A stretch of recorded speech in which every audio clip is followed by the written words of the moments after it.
Hi everyone, welcome to Jay's kitchen tales. ಎಲ್ಲ ಹೇಗಿದ್ದೀರಾ? ಇವತ್ತು ನಾನು ಕ್ಯಾಪ್ಸಿಕಮ್ ವಾಂಗಿಬಾತ್ ತೋರಿಸ್ಕೊಡ್ತೀನಿ. ಮಾಮೂಲಿ ಬದನೆಕಾಯಿ ಬಳಸಿ ವಾಂಗಿಬಾತ್ ಎಲ್ಲ ಮಾಡ್ತೀವಿ, ಆದರೆ ಕ್ಯಾಪ್ಸಿಕಮ್ ಸೇರಿಸಿ ಮಾಡೋದ್ರಿಂದ ಒಳ್ಳೆ ರುಚಿ ಕೊಡುತ್ತೆ. ಹೇಗೆ ಮಾಡೋದು ಅಂತ ನೋಡೋಣ ಬನ್ನಿ. ಮೊದಲು ಒಂದು ಬಾಣಲಿಗೆ 1 ಟೇಬಲ್ ಸ್ಪೂನಷ್ಟು ಎಣ್ಣೆನ ಹಾಕ್ಕೊಂಡು, ಅದಕ್ಕಾದ ನಂತರ ಅರ್ಧ ಟೀ ಸ್ಪೂನಷ್ಟು ಮೆಂತ್ಯ,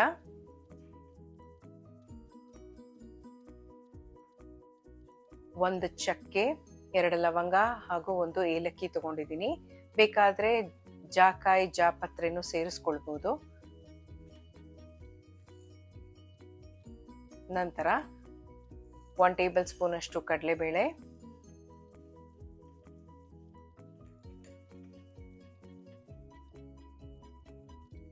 1.5 ಟೇಬಲ್ ಸ್ಪೂನಷ್ಟು ಉದ್ದಿನಬೇಳೆ, ಕೆಂಪಗಾಗೋ ತನಕ ಲೋ ಫ್ಲೇಮಲ್ಲಿ ಹುರ್ಕೊಳ್ಬೇಕಾಗತ್ತೆ. 3 ಟೇಬಲ್ ಸ್ಪೂನಷ್ಟು ಧನಿಯಾ ಸ್ವಲ್ಪ ಬಣ್ಣ ಬದಲಾಯಿಸಿದ್ರೆ ಸಾಕು, ತುಂಬ ಕೆಂಪಗಾಗೋದೇನು ಬೇಡ. ಪ್ರತಿಯೊಂದನ್ನು ಲೋ ಫ್ಲೇಮಲ್ಲಿ ನಿಧಾನಕ್ಕೆ ಹುರ್ಕೋಬೇಕು, ಆವಾಗಲೇ ಅದರದ್ದು ಫ್ಲೇವರ್ ಎಲ್ಲ ಚೆನ್ನಾಗಿ ಬಿಡುತ್ತೆ. ನಂತರ ಸ್ವಲ್ಪ ಹಿಂಗುನ ಒಗ್ಗರಣೆಗೂ ಬೇಕಂದ್ರೆ ಸೇರಿಸ್ಕೊಳ್ಬೋದು. ಸ್ವಲ್ಪ ಕರಿಬೇವು. ಈ ವಾಂಗಿಬಾತ್ ಪುಡಿ ಪಲ್ಯಗಳಿಗೂ ಬಳಸ್ಬೋದು. ಬದನೆಕಾಯಿ ಪಲ್ಯ, ಕ್ಯಾಪ್ಸಿಕಮ್ ಪಲ್ಯ ಎಲ್ಲದಕ್ಕೂ ರುಚಿ ಕೊಡುತ್ತೆ. 1 ಟೇಬಲ್ ಸ್ಪೂನಷ್ಟು ಸೇರಿಸ್ಕೊಂಡ್ರೆ. ನಂತರ 1 ಟೀ ಸ್ಪೂನಷ್ಟು ಗಸಗಸೆ. ವಾಂಗಿಬಾತ್ ಪುಡಿ ಸುಮಾರು ದಿವಸ ಫ್ರೆಶ್ ಆಗಿರಬೇಕು, ಫ್ಲೇವರ್ ಹಾಗೇ ಇರಬೇಕು ಅಂತಂದರೆ ಫ್ರೀಝರಲ್ಲಿ ಇಟ್ಕೊಳ್ಳಿ, ಇಲ್ಲ ಅಂತಂದರೆ ಫ್ರಿಜ್ಜಲ್ಲಿ ಕೂಡ ಇಟ್ಕೊಳ್ಬೋದು. ನಂತರ ಇಲ್ಲಿ ನಾನು 7ರಿಂದ 8 ಬೇಡಿಗೆ ಮೆಣಸಿನ್ಕಾಯಿ ಹಾಗೂ ಖಾರಕ್ಕೆ 4 ಗುಂಟೂರು ಮೆಣಸಿನ್ಕಾಯಿ ತೊಗೊಂಡಿದ್ದೀನಿ. ನಿಮಗೆ ಖಾರ ಜಾಸ್ತಿ ಬೇಕು ಅಂತಂದರೆ ಗುಂಟೂರು ಮೆಣಸಿನ್ಕಾಯಿ ಪ್ರಮಾಣ ಜಾಸ್ತಿ ಮಾಡ್ಕೋಬೋದು. ಅರ್ಧ ಕಪ್ಪಷ್ಟು ಒಣಕೊಬ್ಬರಿ ತುರಿ. ವಾಂಗಿಬಾತ್ ಮಾಡೋವಾಗ್ಲೂ ಅರ್ಧ ಕಪ್ಪಷ್ಟು ಸೇರಿಸ್ಕೊಂಡ್ರೆ ಇನ್ನೂ ರುಚಿ ಚೆನ್ನಾಗಿರುತ್ತೆ. ಅರ್ಧ ಟೀ ಸ್ಪೂನಷ್ಟು ಅರಿಶಿನ,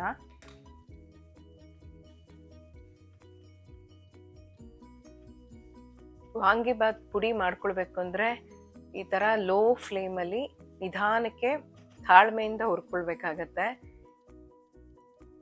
ಮತ್ತು ಪೂರ್ತಿ ತಣ್ಣಕ್ಕಾದ್ಮೇಲೆ ಪೌಡ್ರ್ ಮಾಡ್ಕೊಳ್ಳಿ ಮಿಕ್ಸಿಯಲ್ಲಿ. ಸ್ವಲ್ಪ ಬೆಚ್ಚಕ್ಕಿದ್ರೂ ಕೂಡ ಪುಡಿ ಸರಿಯಾಗೋದಿಲ್ಲ. ವಾಂಗಿಬಾತ್ ಪುಡಿ ಮಾಡಿ ತಕ್ಷಣ ವಾಂಗಿಬಾತ್ ಮಾಡೋಕ್ಕೆ ಹೋಗ್ಬೇಡಿ, ಯಾವಾಗಲೂ ಅದು ಸ್ಪೈಸಸ್ದು ಸ್ಟ್ರಾಂಗ್ ಫ್ಲೇವರ್ ಇರುತ್ತೆ. ಸೊ ಹಿಂದಿನ ದಿವಸ ಪುಡಿ ಮಾಡಿಟ್ಕೊಂಡ್ರೆ ಒಳ್ಳೆಯದು. ಒಂದು ಪಾತ್ರೆಗೆ ಸುಮಾರು 1/4 ಕಪ್ಪಷ್ಟು ಎಣ್ಣೆನ ಸೇರಿಸ್ಕೊಂಡು, ಸಾಸಿವೆ, ಹಿಂಗು, ಕಡಲೆಬೇಳೆ, ಉದ್ದಿನಬೇಳೆ ಹಾಗೂ ಗೋಡಂಬಿನ ಸೇರಿಸ್ಕೊಂಡು ಲೋ ಫ್ಲೇಮಲ್ಲಿ ಚೆನ್ನಾಗಿ ಬಾಡಿಸ್ಕೊಳ್ಬೇಕು. ನಂತರ ಕರಿಬೇವು ಹಾಗೂ ಬೇಡಿಗೆ ಮೆಣಸಿನ್ಕಾಯಿನ ಸೇರಿಸ್ಕೊಳ್ತಾ ಇದ್ದೀನಿ.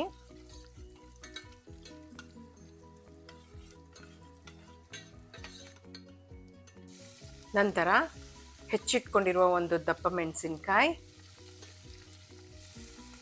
1 ಟೊಮ್ಯಾಟೊ. ಇಲ್ಲಿ ಸುಮಾರು ನಾನು ಮೀಡಿಯಂ ಸೈಜ್ ಟೊಮೆಟೊ ತೊಗೊಂಡಿದ್ದೀನಿ.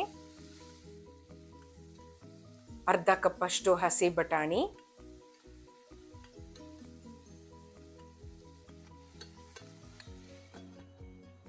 ಮುಚ್ಚಳ ಮುಚ್ಚಿ 2 ನಿಮಿಷ ಬೇಯಿಸ್ಕೊಳ್ಬೇಕು.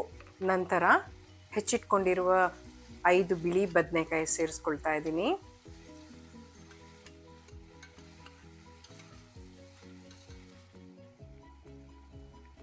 ಅದಕ್ಕೆ 2 ಟೇಬಲ್ ಸ್ಪೂನಷ್ಟು ಹುಣಸೆ ರಸ ಹಾಗೂ ಸ್ವಲ್ಪ ಬೆಲ್ಲ, ಅರ್ಧ ಟೀ ಸ್ಪೂನಷ್ಟು ಅರಿಶಿನ,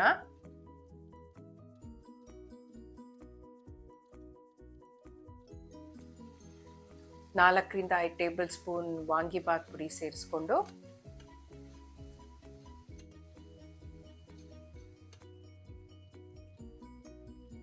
2 ಗ್ಲಾಸಷ್ಟು ನೀರು ಸೇರಿಸ್ಕೊಳ್ತಾ ಇದ್ದೀನಿ. 1 ಗ್ಲಾಸ್ ಅಕ್ಕಿಗೆ 2 ಗ್ಲಾಸ್ ನೀರು ಸೇರಿಸ್ಕೊಳ್ಬೇಕಾಗತ್ತೆ. ರುಚಿಗೆ ತಕ್ಕಷ್ಟು ಉಪ್ಪು,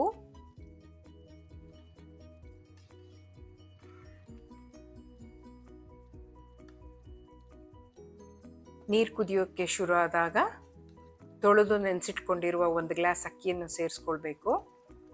ಇಲ್ಲಿ ನಾನು ಸುಮಾರು 15 ನಿಮಿಷ ಅಕ್ಕಿನ ನೆನೆಸಿಟ್ಕೊಂಡಿದ್ದೆ. ನಾ ಸೋನಾ ಮಸೂರಿ ಅಕ್ಕಿ ತೊಗೊಂಡಿರೋದ್ರಿಂದ 1 ಗ್ಲಾಸ್ ಅಕ್ಕಿಗೆ 2 ಗ್ಲಾಸ್ ನೀರು ಸೇರಿಸ್ಕೊಳ್ತಾ ಇದ್ದೀನಿ.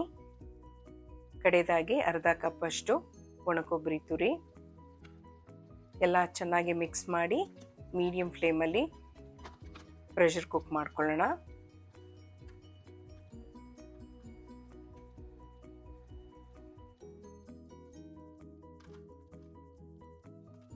ನೋಡಿ ಎಷ್ಟು ಬಿಡಿ ಬಿಡಿಯಾಗಿ ಘಮ ಘಮ ಅಂತ ವಾಂಗಿಬಾತ್ ರೆಡಿಯಾಗಿದೆ. ನೀವು ಎಲ್ಲ ಟ್ರೈ ಮಾಡಿ ಹೇಗೆ ಬಂತು ಅಂತ ಕಮೆಂಟ್ ಮಾಡ್ತೀರಾ ಅಲ್ವಾ?